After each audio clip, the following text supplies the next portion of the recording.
el día de hoy vamos a dar clic en un nuevo tema de la palabra de Dios, que es el tema controversial para muchos, malentendido por otros, pero que forma parte de la doctrina bíblica y que es importante que tú y yo revisemos atentamente y conozcamos y entendamos.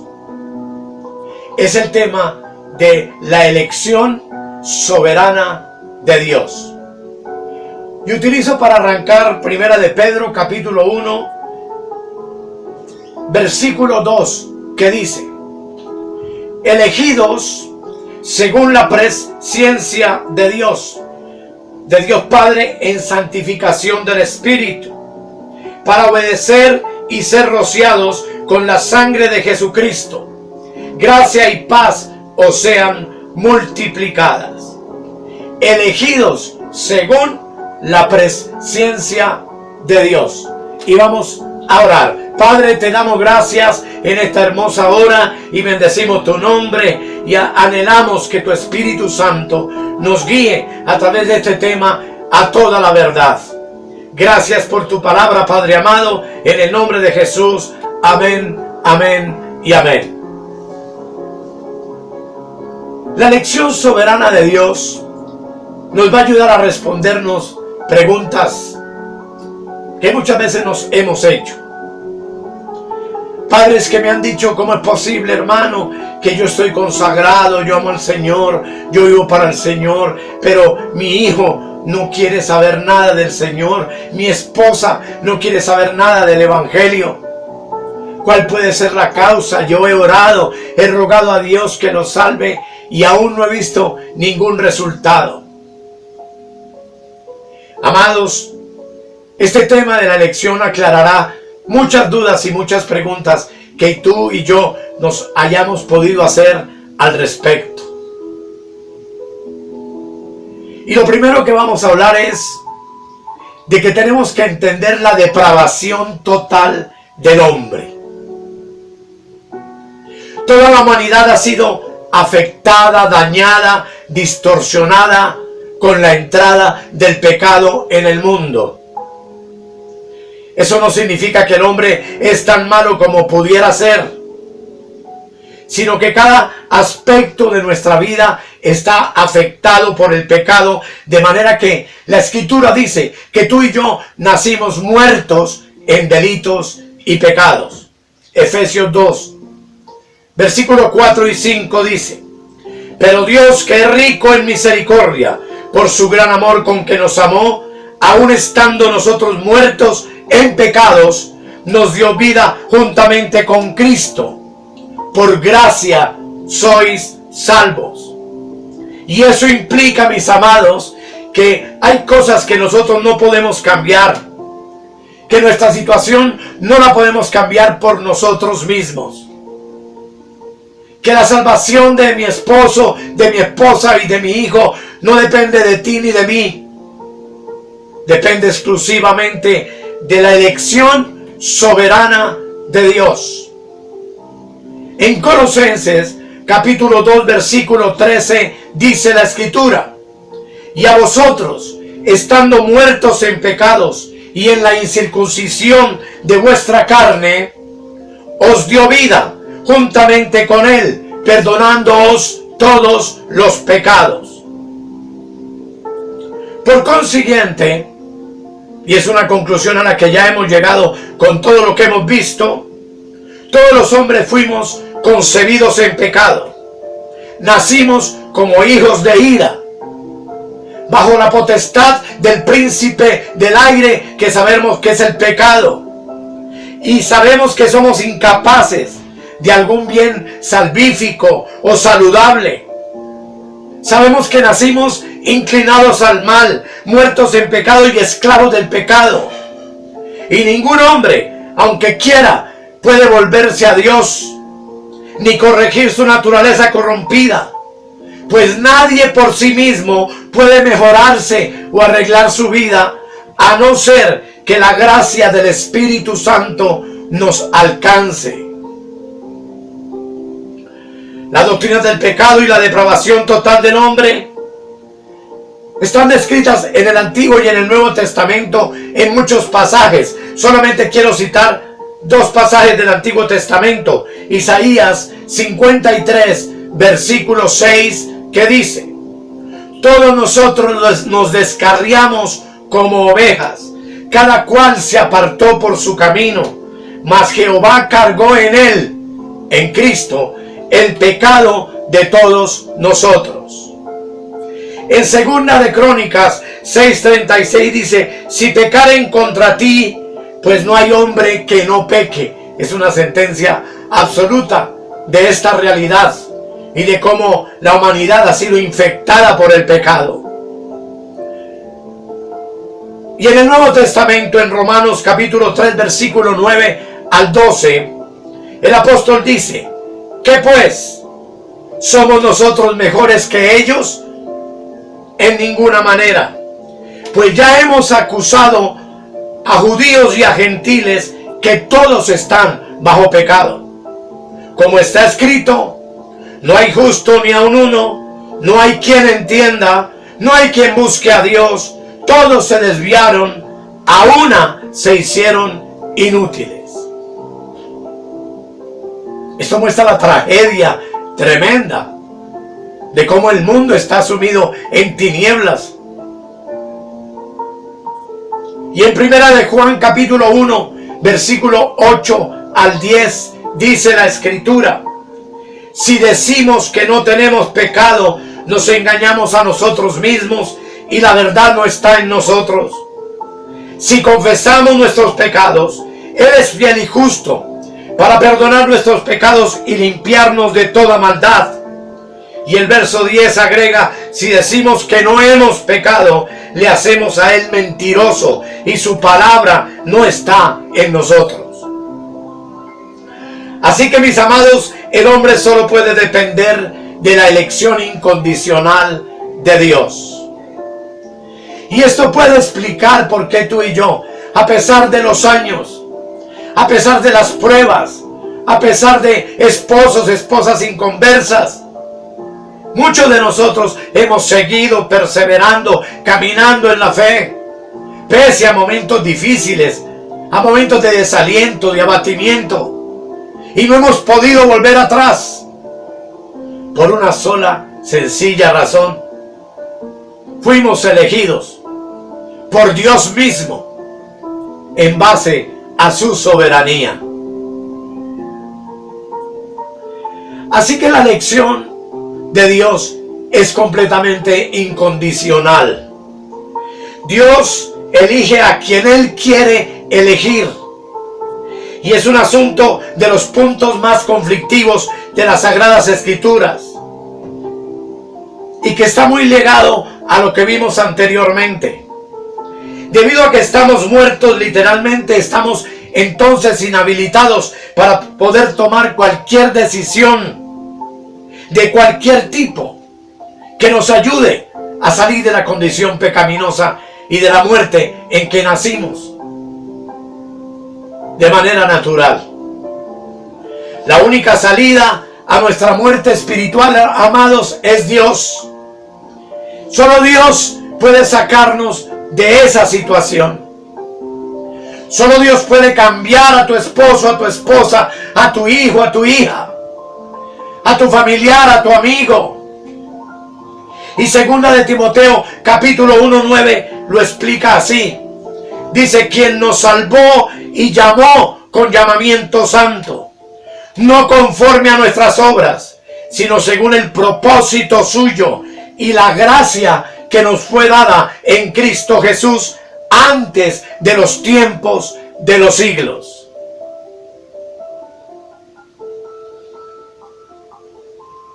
Si realmente creemos que somos malos, no tenemos derecho ninguno a quejarnos de que Dios ejerza su gracia soberanamente.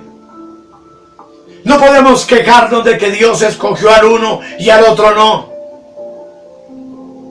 Solo convencidos, amada iglesia, de lo que tú y yo somos hoy en Cristo, doblamos nuestra cerviz y nuestra rodilla delante del que vive para siempre, para estarle eternamente agradecidos.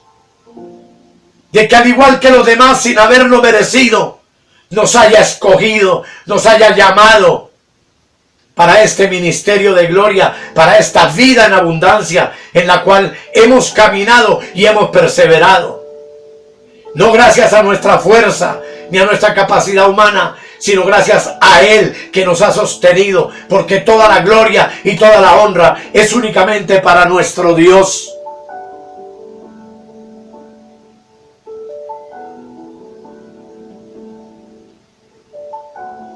La elección incondicional es simplemente el significado de que Dios escoge y Dios decidió darle vida eterna a quienes Él eligió por su soberanía, sin haber visto nada bueno en ninguno de los que eligió. Juan capítulo 15, versículo 16 lo expresa claramente. Dice Jesús: ustedes no me escogieron a mí, sino que yo los escogí a ustedes. Y los designé para que vayan y den fruto y que su fruto permanezca. Y asimismo en muchas partes más de la Escritura y de la teología paulina encontramos esta verdad maravillosa. Romanos capítulo 9, versículo 15 al 16 dice: pues a Moisés dice: tendré misericordia del que yo tenga misericordia y me compadeceré del que yo me compadezca. Así que no depende del que quiere, ni del que corre, sino de Dios que tiene misericordia. Este texto explica la elección de una manera maravillosa, soberana y sublime. Dios tiene misericordia. Dios se compadece de quien Él quiere. Y no depende de ti o de mí que querramos ni que corramos para alcanzar la salvación, sino de Dios, quien tiene misericordia, lo repito, de quien Él quiere, porque Él es soberano. En Efesios capítulo 1, versículo 4 al 5 dice: según nos escogió en Él antes de la fundación del mundo, para que fuésemos santos y sin mancha delante de Él, en amor, habiéndonos predestinado para ser adoptados hijos suyos por medio de Jesucristo, según el puro afecto de su voluntad. El texto expresa con claridad que fuimos escogidos por Él desde antes de la fundación del mundo. Pero no nos escogió porque fuéramos lo mejor de este mundo. Por el contrario, ni éramos santos, ni éramos sin mancha delante de Él. Nos escogió para que ahora seamos santos y sin mancha delante de Él. Y nos escogió en amor. Y antes de la fundación del mundo nos predestinó para adoptarnos como sus hijos, por medio de Jesucristo, según el puro afecto de su voluntad, porque Él así lo quiso, porque Él así lo designó. Primera de Tesalonicenses, capítulo 1, versículo 4 y 5 dice: porque conocemos, hermanos amados de Dios, vuestra elección. Pues nuestro evangelio no llegó a vosotros en palabras solamente, sino también en poder, en el Espíritu Santo y en plena certidumbre, como bien sabéis cuáles fuimos entre vosotros por amor de vosotros. A los hermanos de Tesalónica los amó Dios, y de allí de Tesalónica escogió a quienes Él quiso, porque los había escogido desde antes de la fundación del mundo. Y el apóstol dice: hermanos amados de Dios, conocemos vuestra elección. En 2 de Tesalonicenses 2:13 dice: pero nosotros debemos dar siempre gracias a Dios respecto a vosotros, hermanos amados en el Señor, de que Dios os haya escogido desde el principio para salvación, mediante la santificación por el Espíritu y la fe en la verdad. Amados, debemos dar gracias a Dios siempre, de que Él a ti te haya escogido, a mí me haya escogido desde antes de la fundación del mundo. para salvación mediante la santificación del Espíritu. Y no nos escogió porque tú y yo mereciéramos más que otros. Nos escogió porque esa fue su voluntad perfecta, porque a Él le causó beneplácito escogernos, a ti y a mí, al igual que a todos los que ha escogido y escogerá de todas las generaciones que vemos en la tierra. Pero el haber sido escogidos por Dios es un privilegio extraordinario. Es un privilegio que debe llevarnos a estar inmensamente agradecidos con Dios. Y aprovechar esta oportunidad maravillosa que Él nos regaló para crecer en el conocimiento suyo, para crecer en la gracia de Dios, para ser útiles a los que no han conocido, compartiendo las verdades maravillosas del Evangelio de la gracia. Todo por gratitud. Porque el que tú y yo hayamos sido escogidos, y no mi hijo que no quiere, no mi esposo que no quiere, no el vecino que no quiere, de por sí ya es un privilegio glorioso y maravilloso. En 1 Corintios, capítulo 1, versículo 27 al 29, dice la Escritura: sino que lo necio del mundo escogió Dios para avergonzar a los sabios, y lo débil del mundo escogió Dios para avergonzar a lo fuerte. Y lo vil del mundo y lo menospreciado escogió Dios, y lo que no es para deshacer lo que es, a fin de que nadie se jacte en su presencia. Cuando yo en mi caso miro quién era yo, era un hombre despreciado, drogadicto, un hombre que había caído muy bajo. Sin embargo, Él ya me había conocido y me había predestinado para esta gracia maravillosa desde antes de la fundación del mundo. Y en su tiempo me llamó, me atrajo, como veremos en otro tema, hacia Él, para rodearme con sus brazos de amor, con sus brazos de bendición, con sus brazos de misericordia. Y hoy, 57 años después, todavía me ha sostenido y me sostiene y me enseña y me guarda y me bendice. No por mis virtudes, no porque yo lo haya querido, sino porque a Él le plació y porque Él así lo predeterminó desde antes de la fundación del mundo. Así que, mis amados,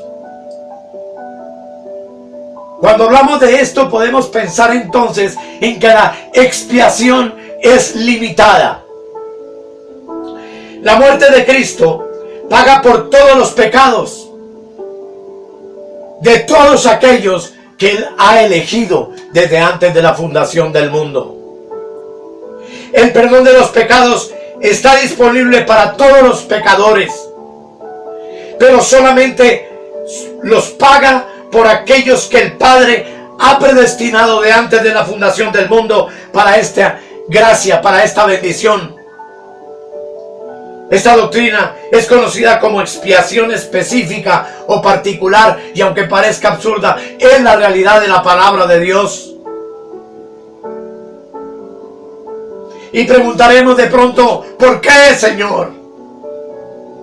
Y la respuesta es sencilla: porque este fue el consejo absolutamente libre de la voluntad misericordiosa y el propósito de Dios Padre, que la virtud vivificadora y salvadora de su preciosa muerte en la cruz de su Hijo amado, en la cruz del Calvario, se extendiese solamente a los elegidos y a los predestinados, únicamente a ellos, para dotarlos de la fe justificante y por eso mismo llevarlos infinitamente a la salvación eterna.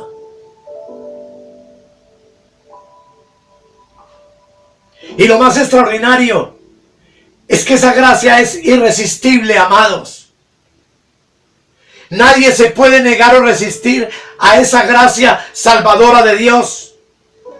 Y esa doctrina se conoce también, como lo veremos en adelante, como el llamamiento eficaz, cuando la gracia llega, nunca puede ser rechazada. Su efectividad es perfecta. Esto significa que si Dios ha elegido a alguien, no hay forma de que esa persona pueda negarse o escaparse o irse de esa salvación que Dios tiene predeterminada para él. ¿Quiénes somos nosotros para decirle entonces al Señor que no?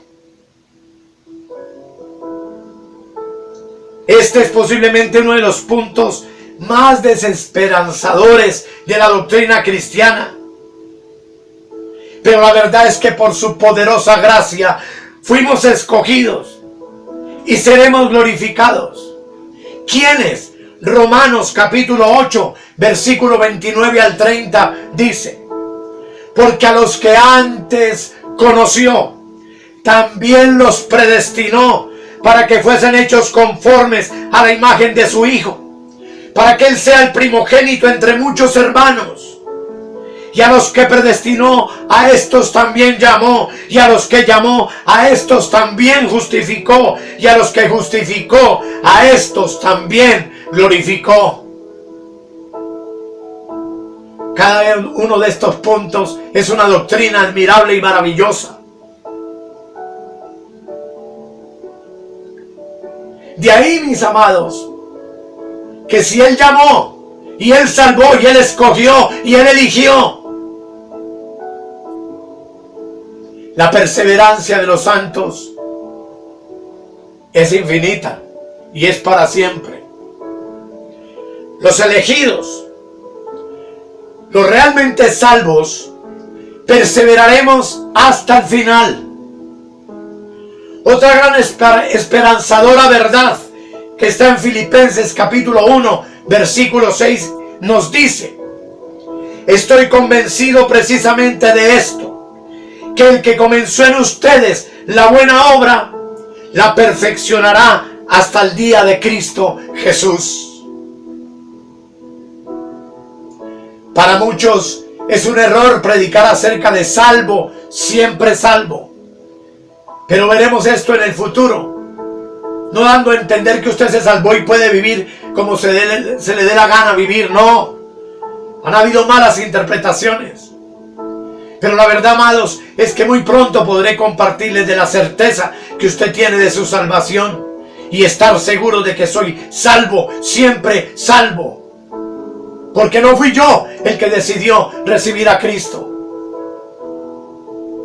Porque no fui yo el que escogí a Dios y a Cristo. Fue Dios quien me escogió. Fue Dios quien me llamó. Fue Dios quien me salvó. Fue Dios quien me eligió. Fue Dios quien me predestinó para la gloria de su nombre. A mí e igual que a ti.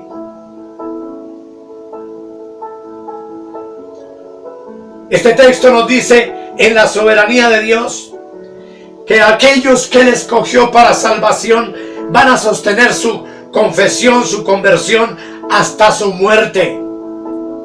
Y está diciéndonos que el que comenzó la buena obra la perfeccionará hasta el día de Jesucristo, dándonos a entender que tú y yo perseveraremos hasta la muerte en santidad.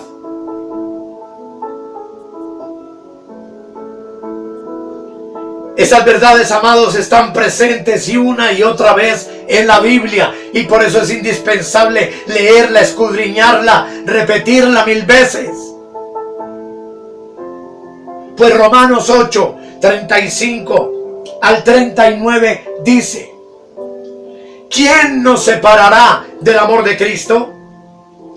¿Tribulación o angustia o persecución o hambre o desnudez o peligro o espada? Como está escrito: por causa de ti somos muertos todo el tiempo, somos contados como ovejas de matadero. Antes, en todas estas cosas, somos más que vencedores por medio de aquel que nos amó. Por lo cual estoy seguro de que ni la muerte, ni la vida, ni ángeles, ni principados, ni potestades, ni lo presente, ni lo porvenir, ni lo alto, ni lo profundo, ni ninguna otra cosa creada nos podrá separar del amor de Dios que es en Cristo Jesús, Señor nuestro. Bendita seguridad, bendita firmeza. Alabado sea el nombre de nuestro poderoso Dios, que nos amó y nos escogió en Él desde antes de la fundación del mundo, por el puro afecto de su voluntad. Alguna vez lo he dicho, porque a Él se le dio la gana que tú y yo estuviéramos en la esfera que estamos hoy. Segunda de Pedro, capítulo 1, versículo 10 dice: por lo cual, hermanos, tanto más procurad hacer firme vuestra vocación y elección, porque haciendo estas cosas no caeréis jamás. Aquí ya implica, Dios hizo la obra. Dios nos salvó. Dios nos redimió. Nos eligió, nos escogió y nos predestinó. Pero ahora tú y yo, hermanos, tenemos que procurar mantenernos firmes en esta vocación y en esta elección. Pues hay una promesa: haciendo estas cosas no caeréis jamás. En Juan capítulo 10, versículo 28 y 29, Jesús dice: y yo les doy vida eterna, y no perecerán jamás, ni nadie las arrebatará de mi mano. Mi Padre que me las dio es mayor que todos, y nadie las puede arrebatar de las manos de mi Padre. En otro tiempo estudiaremos esto, porque tú y yo estamos esculpidos en la diestra de Cristo y en la diestra del Padre. Y eso me asegura de que soy salvo, siempre salvo. Y entender que la gracia no me da licencia para pecar, sino que en esta seguridad maravillosa, hermanos amados, yo estoy convencido de que nada ni nadie me puede arrebatar de la mano de mi Cristo y de mi Padre, porque estoy asido por ellos firmemente. ¡Alabado sea Dios! En primera de Juan capítulo 3, versículo 9 dice: todo aquel que es nacido de Dios no practica el pecado, porque la simiente de Dios permanece en él y no puede pecar, porque es nacido de Dios.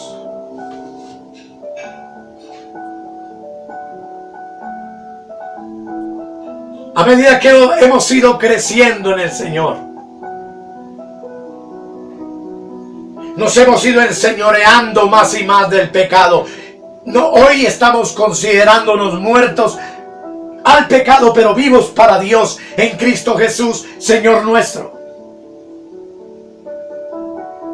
Y primera de Pedro capítulo 1, versículo 5 al 9 dice: que sois guardados por el poder de Dios mediante la fe, para alcanzar la salvación que está preparada para ser manifestada en el tiempo postrero, en lo cual vosotros os alegráis, aunque ahora por un poco de tiempo, si es necesario, tengáis que ser afligidos en diversas pruebas, para que sometida a prueba vuestra fe, mucho más preciosa que el oro, el cual aunque perecedero se prueba con fuego, sea hallada en alabanza, gloria y honra cuando sea manifestado Jesucristo, a quien amáis sin haberle visto, en quien creyendo, aunque ahora no le veáis, os alegráis con gozo inefable y glorioso, obteniendo el fin de vuestra fe, que es la salvación de vuestras almas. ¡Qué palabra hermosa y maravillosa, mis amados! Dios ha prometido guardarnos mediante la fe, que como veremos es un regalo de Dios. Ni tú ni yo nacimos con fe, pero Él nos la dio, y Él está guardándonos en medio de la tribulación y de la prueba que viene sobre nuestras vidas, porque el verdadero evangelio es el evangelio que te dice: en el mundo tendréis aflicción, pero confiad, yo he vencido al mundo, dice el Señor. Y yo sé, mi hermano y mi hermana, tú que me estás viendo, que con toda seguridad has sido afligido en diversas pruebas y podrás ser afligido en más pruebas en el futuro. Pero todas esas pruebas que el Señor permite, hermanos, es la prueba de nuestra fe. Es una fe que tiene que ser probada con fuego. Y que nos sostenemos, hermanos, como hemos aprendido en otros temas, como viendo al invisible, pues dice la palabra, a quien amáis sin haberle visto, en quien creyendo, aunque ahora no le veáis, os alegráis con gozo inefable y glorioso. Con los ojos de la carne no vemos al Cristo de gloria, pero en nuestro espíritu sabemos que se ha sentado en el trono de nuestro espíritu y que nosotros estamos sentados con Él en lugares celestiales.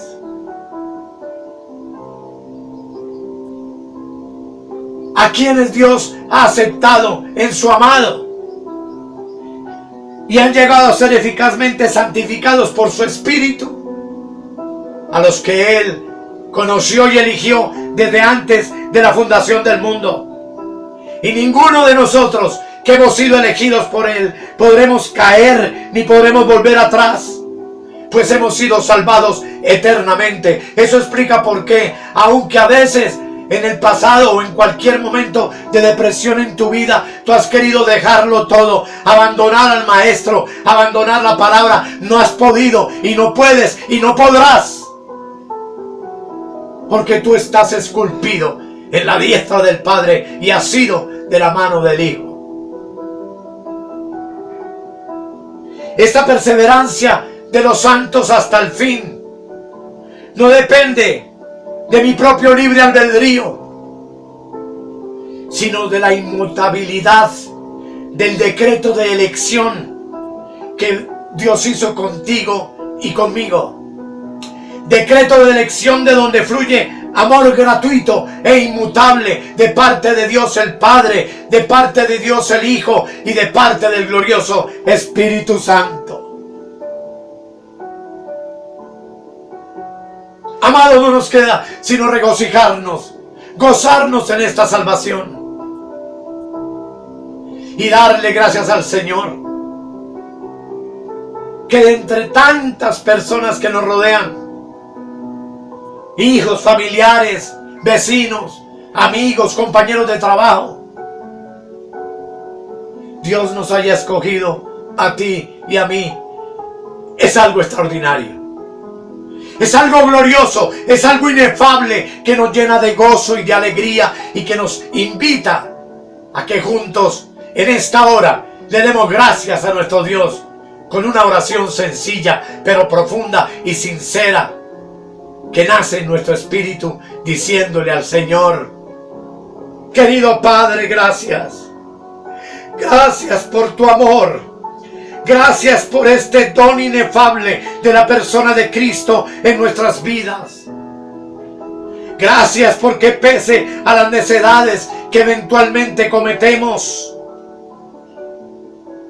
porque eventualmente hemos sido vencidos por la carne, te tenemos a ti que nos perdonas, nos restauras, nos levantas, nos animas y nos llevas de triunfo en triunfo en Cristo Jesús, Señor nuestro. Y hoy con el apóstol Pablo podemos decirte, amado Padre, gracias porque estoy seguro de que nada ni nadie me podrá separar del amor de Dios que es en Cristo Jesús, Señor nuestro. Y gracias, Señor, por quienes han escuchado esta palabra en esta hora. Por quienes oro para que al igual que yo permanezcamos perpetuamente, eternamente agradecidos contigo y anhelemos con mayor vehemencia escudriñar tu palabra y alimentarnos con ella para tener vida y vida en abundancia. Gracias, Padre. Gracias, Señor. Gracias, querido Espíritu Santo. Amén. Amén y amén. Hermosos, este tema de la lección continúa en el próximo video. Gracias por tu atención Se te ama profundamente en Cristo.